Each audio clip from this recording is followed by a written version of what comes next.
La semana pasada estuvimos reflexionando acerca con el pastor Ricardo de Deuteronomio 10, de los versículos del 10 al 21. No sé si ustedes recuerdan el título de esa reflexión, que fue De la crisis a la esperanza. Y en ese momento de reflexión veíamos cuál era la crisis que había tenido el pueblo de Israel en ese momento, y era cuando Israel se rebela contra Dios y construye un becerro de oro. Pero luego de la crisis, tal como veíamos en esta reflexión, en este sermón, veíamos que viene la esperanza también a Israel como pueblo. Dios no solo escuchó esta súplica que hace Moisés y perdona al pueblo, sino que también está dispuesto nuevamente a comunicar su palabra para que ésta les guíe en el caminar y en su voluntad.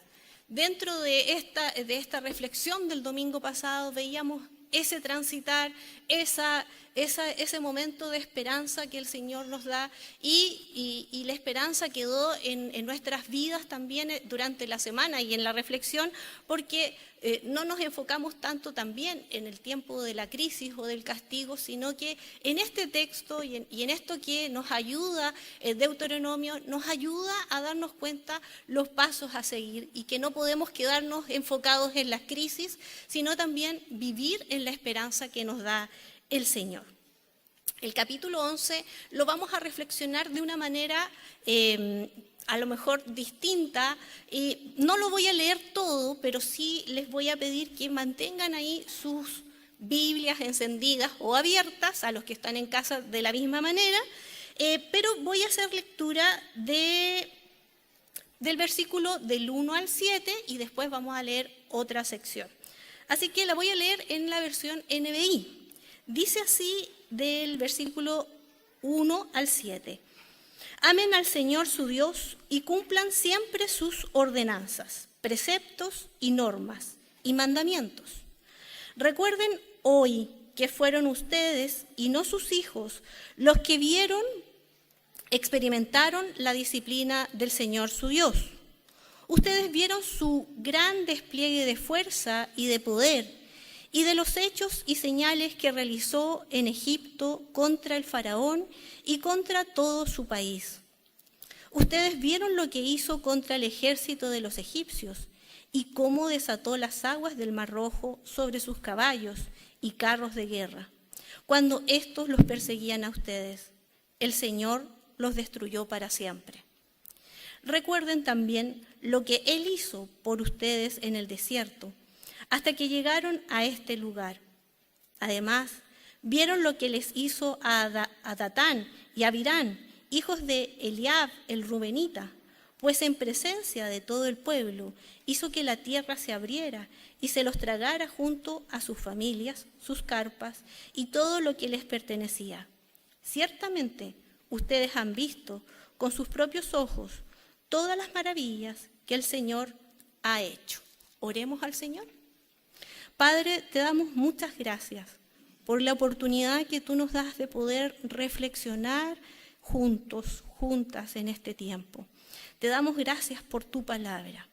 Gracias porque ella nos da esperanza, nos da vida, nos conduce por el camino, Señor, que debemos andar contigo, nos exhorta y nos ayuda a transformar nuestra vida a lo que tú nos ayudas y nos pides cada día. Gracias por Jesús, gracias por enseñarnos en esta tu palabra las enseñanzas de tu Hijo. Gracias por venir a nuestras vidas, por transformar nuestras vidas, por perdonar nuestros pecados. Te pedimos que esta reflexión, tu Espíritu Santo nos guíe, que tu Espíritu Santo esté en medio de nuestra reflexión aquí y durante todo el tiempo, Señor, que tú estimes conveniente que podamos seguir meditando en tu palabra durante la semana. En el nombre de Jesús. Amén. Bueno, les decía, el capítulo 11 de esta sección va terminando una sección muy interesante del libro de Deuteronomio, que lo estamos estudiando hace varias semanas y meses que nos están acompañando en nuestra reflexión. Entonces, termina la sección del 1 al 11 y más específicamente también en los capítulos del 5 al 11 van a empezar con temas, y lo hemos visto en nuestras reflexiones, con temas muy teológicos a la manera y la importancia que el Deuteronomio tiene, pero está pensando y analizando ciertos temas. Hay temas que se repiten una y otra vez en esta sección de capítulos del 1 al 11, y estos versículos del 1 al 7 nosotros ya hemos escuchado y lo hemos leído en otras oportunidades en nuestro sermón. Y tal vez este es un elemento que no debemos olvidar, que ocupa el autor del Deuteronomio como un elemento didáctico, un elemento de enseñanza, esta manera de repetir una y otra vez las hazañas, los hechos que ocurrieron en el Éxodo, en el tiempo en que el pueblo salió de este lugar, de esta tierra específica como Egipto, y que se trasladó por el desierto y que ahora están a punto de pasar al otro lado y tener la tierra prometida como promesa para Israel. Pero también el autor y el Deuteronomio, lo voy a decir de esta manera, también piensa y procura, y es su objetivo, es que en la repetición, aparte de ser un elemento didáctico, también ocurra que esta repetición una y otra vez se grabe lo importante. Se grabe ¿en qué sentido? En lo que dice en muchas oportunidades el Deuteronomio, que se grabe la palabra en el corazón del pueblo de Israel.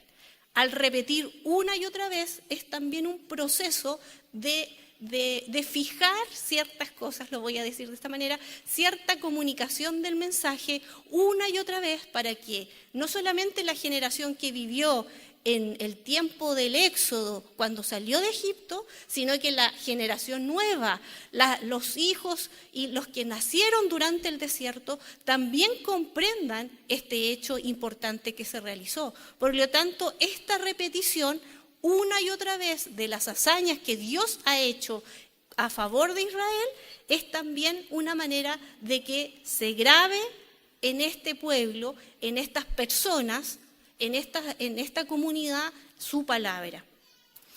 Edesio Sánchez, en su comentario de Deuteronomio, señala algo importante que también los observamos en este capítulo 11, que es la palabra hoy. Y dice así: el concepto temporal hoy vuelve a aparecer, indicando que la generación parada en la planicie de Moab es la receptora de las demandas y privilegios de la alianza, de esta palabra. También se recuerda al lector del Deuteronomio que no importa en qué tiempo o lugar se encuentre, por el solo hecho de ser miembro de esta comunidad, también se halla bajo las mismas demandas de esta instrucción. Cada vez que se lea este capítulo 11, es como que hoy día nosotros no lo estamos haciendo, pero en nuestra imaginación, en nuestra manera de leerlo, hoy día como lectores y lectoras del siglo XXI, es que podemos imaginarnos que nosotros estamos en una planicie definiendo ciertas cosas para nuestra vida, decisiones importantes. Y cada vez que leemos, no somos israelitas, no vamos a estar en la planicie de Moab, pero sí el compromiso va a estar nuevamente porque la palabra nos va a confrontar a tomar ciertas decisiones. Y es lo que el título de este sermón es: decisiones.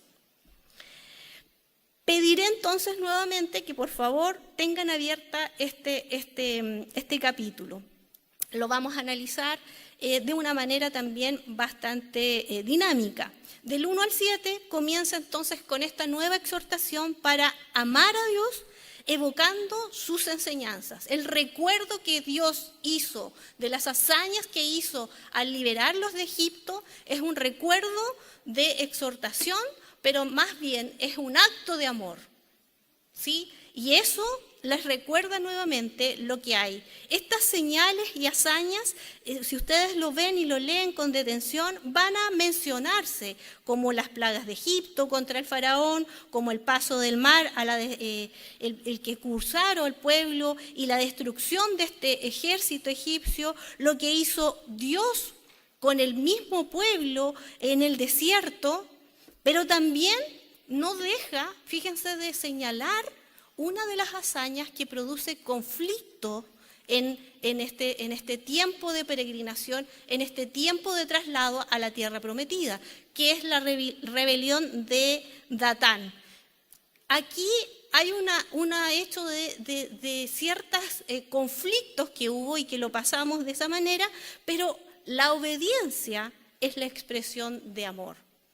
Y eso es lo que intenta recordarnos y exhortarnos Deuteronomio. Recordemos que Dios ha elegido a Israel por amor y espera que Israel responda amándolo a Él. Por eso es que lo ha elegido como pueblo, por amor. Pero la respuesta que debe tener Israel es amar incondicionalmente a Dios. Estas hazañas se pueden decir que son acciones concretas que Israel experimenta por la elección y por el amor. Es Israel quien está viviendo estas experiencias y estas hazañas. Es el pueblo de Israel.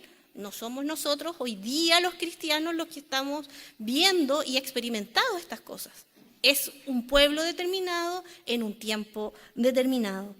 La liberación, la protección y la disciplina.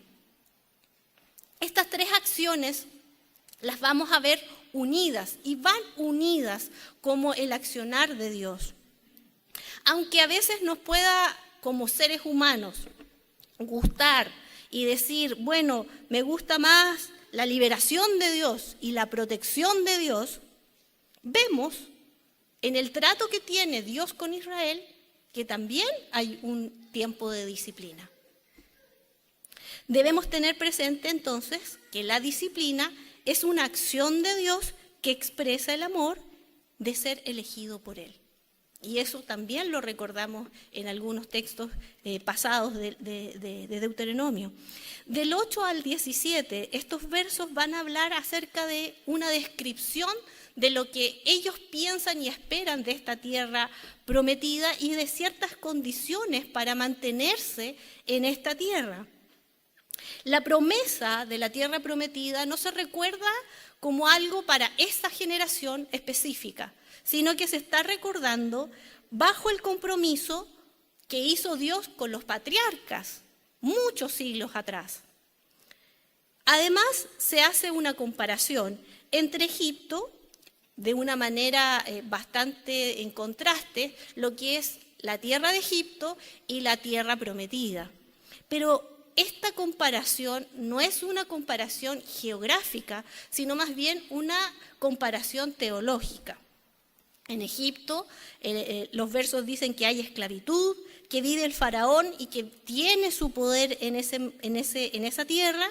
En contraste, la tierra prometida se encuentra con libertad, está Dios presente y su poder, y se puede observar también una imagen bastante idealizada de esta tierra prometida. Pero dentro de esta unidad o de esta imagen o de esta descripción que hacen de la tierra prometida, se va desencajando o se va desgranando o se va desencadenando ciertas cosas que son bastante interesantes como texto literario. Por ejemplo, los hechos que ocurren en el verso 7 de esta rebelión de Datán, se reflexiona en el verso 10 con bastante ironía, porque si se fijan, están diciendo que estas personas y este grupo fue castigado duramente por Dios, pero el verso 10 dice, bueno, ahora ustedes que van a entrar a esta tierra abunda leche y miel, pero van a tomar posesión y ustedes plantarán y podrán regarla y podrán tener una vida muy fructífera. Imagínense el contraste entre esta rebelión de estas personas que están con castigo y estas otras personas que van a vivir en la tierra prometida. Hay una cierta ironía que el autor también trata en este texto literario. Pero también hay una profunda reflexión teológica de lo que ocurre en la tierra prometida a partir del verso 12 al 17. Entonces, podemos decir que existe un elemento teológico para sobrevivir en la tierra prometida.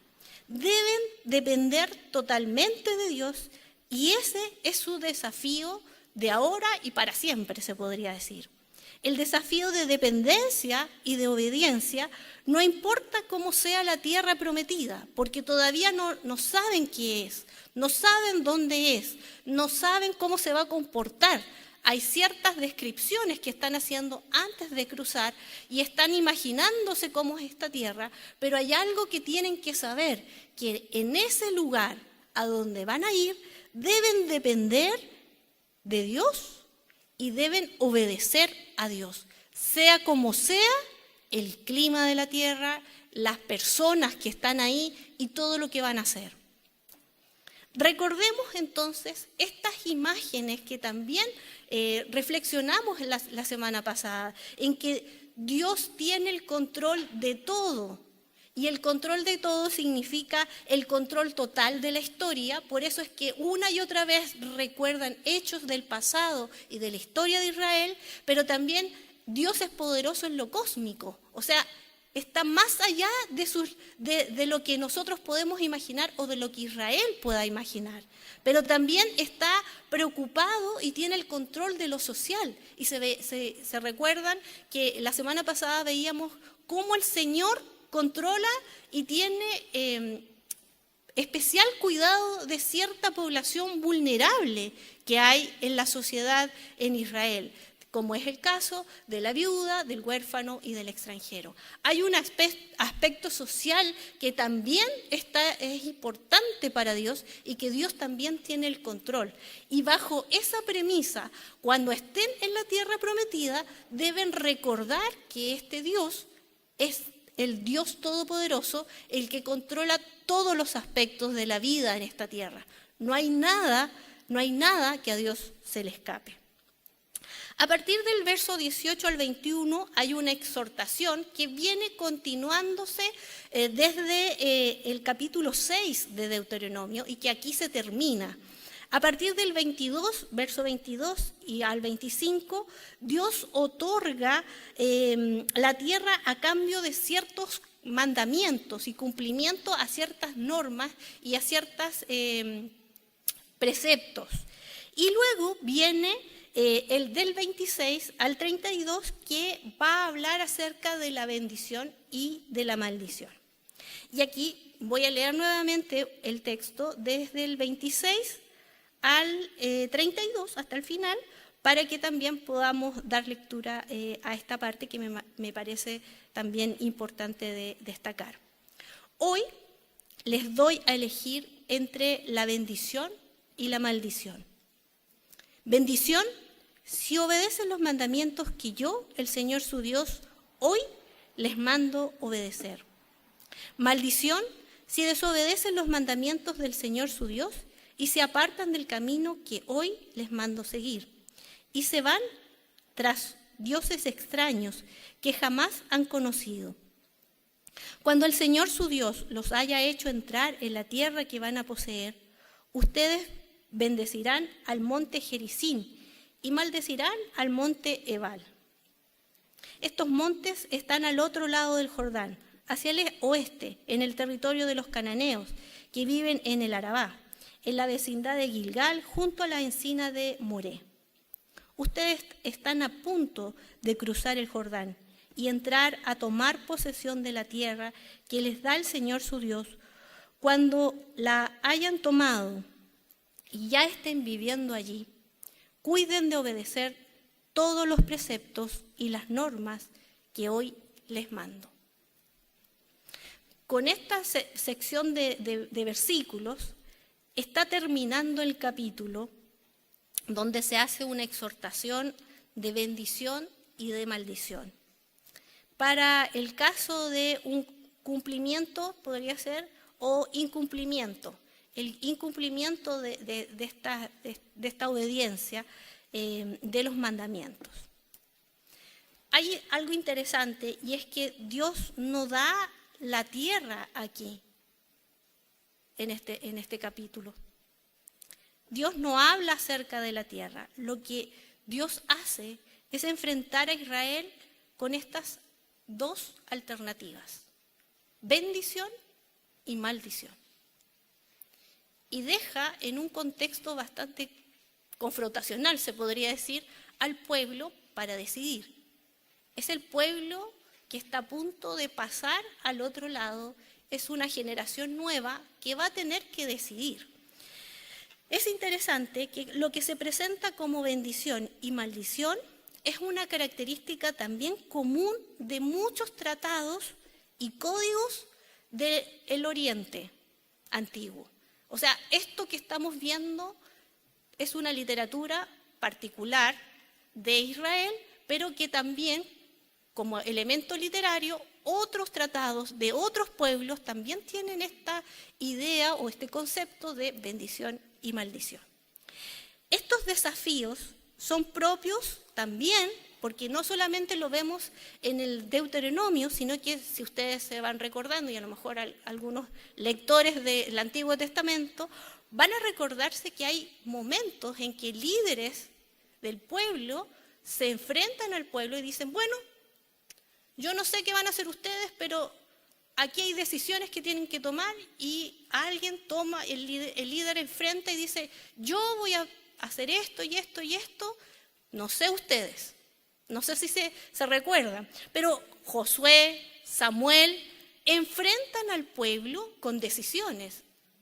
Lo mismo aquí está diciendo Moisés: van a tener que tomar ciertas decisiones, se van a enfrentar. El pueblo tiene que escoger. La elección y la decisión con Dios es siempre en libertad. Si se fijan, aquí están en libertad, no están esclavos. No es forzada. Dios no está haciendo un trueque, Dios no los está forzando a decidir, ni con dominación. No les está diciendo: yo soy Dios, por lo tanto ustedes tienen que hacer esto. Están al frente en una decisión. La bendición y la maldición que leemos aquí tuvo un cumplimiento específico en la historia de Israel.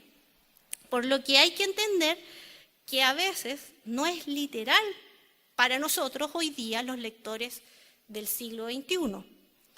No es este trato, esta decisión que está tomando y que está enfrentando Israel, no es un trato que marque la relación o el accionar de Dios con todos los pueblos.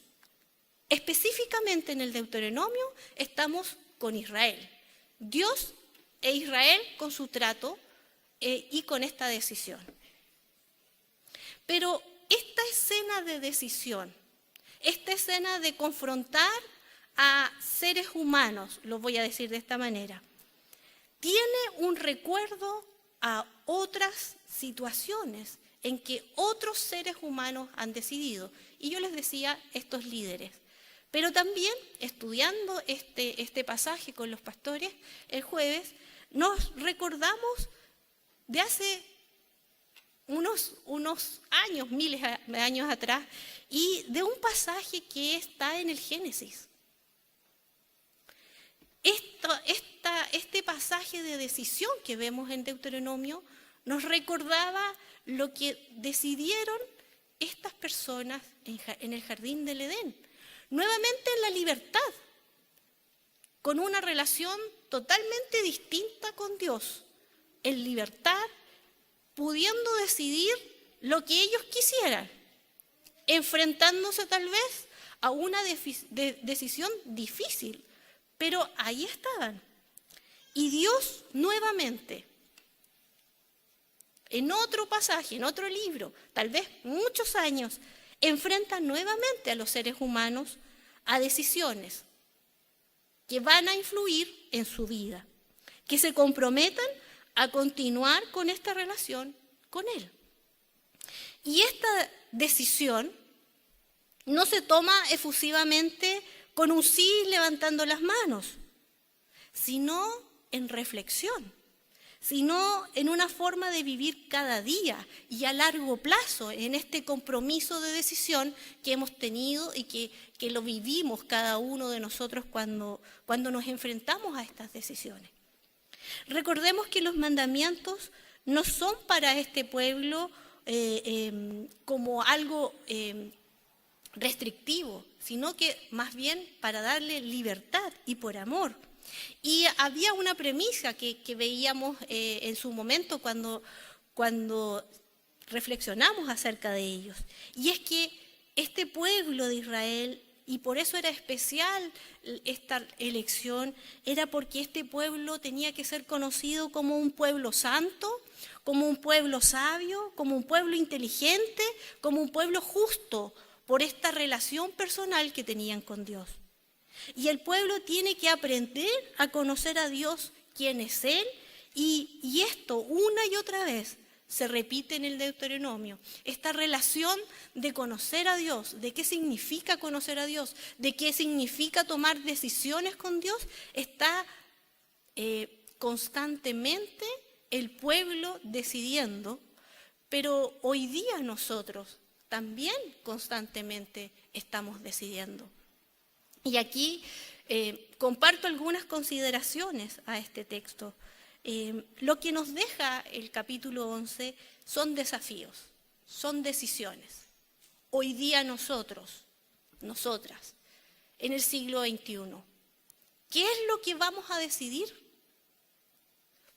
Estamos orando porque la próxima semana tenemos que decidir como nación. Decidimos como familias, si venimos o no venimos presencialmente al culto. ¿Qué estamos decidiendo constantemente como seres humanos? Pero hay una decisión importante que debemos tener, y es cuál va a ser mi relación con Dios. En la obediencia, en el amor, en la fidelidad, en el compromiso práctico de esto de obedecer su palabra y sus mandamientos. Para que, como les decía, para que esté grabada en nuestras vidas y se haga vida en nuestra vida cotidiana. Una vida feliz en nuestros tiempos está sujeta a la soberanía de Dios. Pero hay una advertencia que no podemos olvidar, y esta es que hay una respuesta directa de Dios en su soberanía, y junto con ella también nuestra respuesta como seres humanos. Esto no se puede separar. Estamos entrando también en un terreno de explicar el accionar de Dios en este momento en la reflexión, y que es muy complejo de definir nosotros como seres humanos. ¿Cómo vamos a explicar esta soberanía de Dios? ¿Cómo actuamos y cómo comprendemos este accionar de Dios? Con honestidad les digo que yo como ser humano no me puedo meter en la mente de Dios. Y su accionar a veces me sorprende, porque en su accionar, su misericordia, su fidelidad y su amor a veces actúa de una manera que yo no lo esperaba. Y a veces pensamos que nos quedamos en algunos accionares en que Dios tendría que castigar. Y nosotros podríamos ver que este camino podría ser de maldición, pero el accionar de Dios es tan distinto, es tan para nosotros difícil de comprender, que en su misericordia y en su bondad la soberanía de Dios actúa con nosotros como seres humanos. Y ahí es un plano netamente divino, en el cual yo no me puedo explicar y dar razones que las que puedo dar.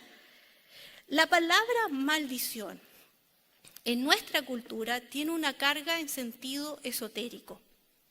Pero no es solo eso, sino que también se entiende como un castigo de Dios a una decisión que un ser humano ha tomado en una vida injusta y en oposición a Dios.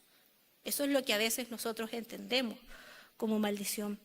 La maldición también tiene que ver con la vida del ser humano en su propia decisión inmanente como consecuencia del resultado de la respuesta de Dios. Y también en lo trascendente, que es algo desde afuera, como una acción directa de Dios. Pero es una misma acción. Vuelvo a decir, que puede leerse como algo indirecto o algo externo. ¿Por qué me detengo en esto de la bendición y la maldición? Porque a veces cuando leemos este texto de Deuteronomio, pensamos y analizamos bajo nuestros propios parámetros y prejuicios qué es bendición y maldición. Y lo ajustamos y decimos, esto y esto. Pero vuelvo a decir, hay cosas que son propias del texto para su tiempo, para Israel. Y hay otras cosas que nosotros vamos a tener que orar, y voy a decirlo así, orar y pedirle al Señor que nos ayude a comprender su soberanía en las decisiones. Porque sabemos que hay decisiones que son de bendición para nuestras vidas. Porque sabemos que hay decisiones que nos van a desviar del camino del Señor, en la bendición. Y para nosotros tal vez va a ser una mala manera, una maldición, porque nos aleja de Dios. Pero en esa comprensión, el Señor nos tiene que ayudar con su discernimiento espiritual. Y el Señor nos tiene que ayudar a tomar esas decisiones de la mejor manera, para que siempre nuestras decisiones nos conduzcan por esta vida abundante y buena que el Señor siempre quiere para sus hijos e hijas. Pero que siempre en las decisiones que tomamos como seres humanos, a veces y muchas veces nos equivocamos y pensamos que nos acercamos a Dios y a veces nos estamos alejando de Dios. Por eso es que las decisiones se toman con mucha seriedad, con mucho compromiso y no efusivamente, de una manera emocional, sino que también a veces racionalmente tenemos que pensarlas y tomarnos el tiempo para decidir. Lo segundo es la fidelidad absoluta de Dios, un amor total a Él y la obediencia a su palabra. Estos elementos son claves para los que tenemos una relación personal con Dios y que formamos parte de este pueblo. Mantener estos elementos en nuestra vida, se podría decir, con estas decisiones y acciones, porque las decisiones son acciones que constantemente los seres humanos estamos tomando, nos enfrentamos a crisis constantes los cristianos y cristianas. Las decisiones siempre deben ser en libertad. Las decisiones que nosotros tomamos como cristianos y cristianas nunca deben ser forzadas, obligatorias, porque alguien me lo dice, lo tengo que hacer. No, las decisiones con Dios las hemos visto, que son decisiones muy reflexionadas, muy desafiantes, pero siempre están las dos alternativas. A veces podemos arrepentirnos de nuestras decisiones, porque cada una de las decisiones obviamente tiene una consecuencia. Pero estas decisiones que tomamos como seres humanos, siempre están en nuestras vidas como, se podría decir, me puse ahí como un poco poeta, como párrafos en nuestra historia, cuando le escribimos en nuestra historia, en nuestras decisiones, con nuestras decisiones nosotros escribimos nuestra historia como seres humanos. Yo, María Eugenia, he tomado decisiones que hay en mi historia personal y que yo las escribí, obviamente a veces con Dios, a veces tomé decisiones sin Dios que trajeron consecuencia a mi vida, pero yo tomé las decisiones. Y esta historia la estoy escribiendo yo. A veces en mi vida, permitiendo que Dios gobierne mi vida. Y a veces, con mucha tristeza y mucha vergüenza, lo digo aquí, con mis propias decisiones, dejando a Dios un poco de lado. ¿Me ha traído consecuencias? Sí. Y así Yo creo que usted también está analizando su vida y está pensando en cómo está escribiendo su historia. Y esa historia la tenemos todos y todas. No podemos negarlas porque las decisiones están. Independiente de la edad, independiente de la situación económica, estamos viviendo constantemente decisiones. Para terminar, Milton Acosta, en el comentario bíblico contemporáneo, cierra este capítulo de Deuteronomio con esta cita: cuiden de obedecer todos los preceptos y las normas que hoy les mando. Es la última frase de Deuteronomio 11. Dice Milton Acosta, es un llamado que hace Dios en muchos capítulos de esta sección que se cierra. Y lo más difícil de las normas es cumplirla. La anarquía no es novedad, no es solo obedecer, sino asegúrense de ponerla en práctica. Esto es el llamado que nos hace el Señor también por muchos capítulos del Deuteronomio. Cumplir normas, cumplir leyes, a veces es muy fácil, a veces es muy difícil, pero el hacerlas vida, el practicarlas en nuestras vidas es mucho más difícil. Y es la decisión que hoy el Señor nos desafía en esta lectura y en esta reflexión del Deuteronomio 11. Que el Señor nos ayude en las decisiones que estamos enfrentando cada día. Que el Señor nos ayude en la decisión que vamos a tomar como país el próximo fin de semana. Que el Señor nos ayude como humanidad a tomar decisiones que nos van a afectar como vida, como planeta, en nuestro ecosistema, que también son decisiones que están tomando y que debemos tomar. Hay muchas decisiones que se nos vienen para el futuro. Que el Señor nos guíe para que siempre esas estén guiadas y meditadas bajo la luz de la guía del Espíritu Santo y del Señor. Oremos al Señor. Te pedimos, Señor, misericordia. Te pedimos, Señor, misericordia. Tu palabra es tan desafiante cada vez que meditamos en ella, cada vez que reflexionamos, Señor. Nos permite, Señor, avanzar, pero también nos desafía a cambiar ciertas cosas y a pedirte perdón. En muchas oportunidades, Señor, hemos decidido de la manera más incorrecta y de la manera más rebelde. Señor, y por misericordia no hemos sido tal vez disciplinados ni castigados como estas otras familias y personas que vemos en Deuteronomio. Seguimos aquí contigo. Seguimos, Señor, caminando en esta vida que tú nos has regalado. Queremos tener una vida plena contigo. Y entendemos que solamente eso viene no solamente de tu mano, sino también a través de nuestras decisiones. Es por eso, Señor, que pedimos sabiduría. Es por eso, Señor, que pedimos misericordia. Que quites de nosotros todo orgullo, toda vanidad en el momento de enfrentar decisiones. Ayúdanos, ten misericordia. No sabemos a veces qué decidir. Guíanos en tu buena voluntad. Ayúdanos y permite siempre, Señor, tu soberanía en nuestras vidas, tu guía en nuestras vidas.